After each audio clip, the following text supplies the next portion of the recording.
If there's a book you really want to read, but it hasn't been written yet, then you must write it. That's one of the many literary gems from Pulitzer and Nobel Prize winner Toni Morrison. The author passed away from an unknown illness last night at the age of 88. Stephanie Elam reports on the impact her life has had on literature for the past 6 decades.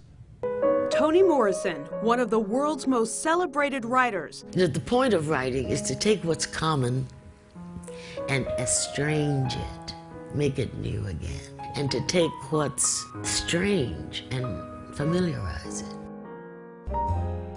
Born Chloe Anthony Wolford in 1931, Morrison had an interest in storytelling at a very young age. Her father often told her African-American folktales, something she would later weave into her work. Morrison attended both Howard and Cornell universities. She began teaching at the height of the civil rights movement. It was then Chloe became known as Toni Morrison. Toni a nickname, and Morrison the last name of her ex-husband. During her time teaching, she began sharing stories with a campus writing group. One of those stories became her first book, The Bluest Eye. Released in 1970, the novel was praised for its in-depth look at race and American beauty standards, but criticized for its explicit nature. Morrison became more widely known in 1977 with Song of Solomon. The book was a feature selection for the Book of the Month Club, the first written by an African American in nearly 40 years.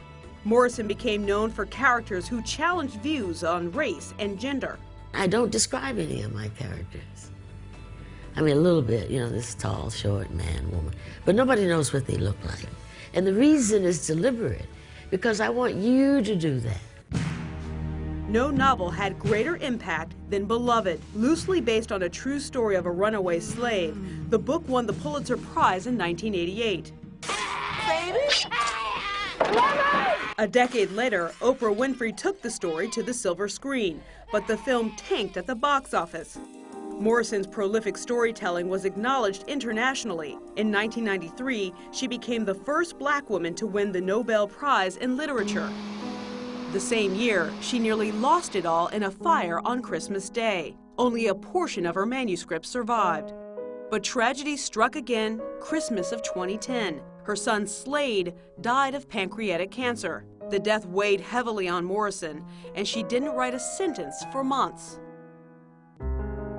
Toni Morrison left an indelible mark on literature, spanning over 5 decades. While presenting her with the Presidential Medal of Freedom, President Obama said this. Toni Morrison's prose brings us that kind of moral and emotional intensity that few writers ever attempt.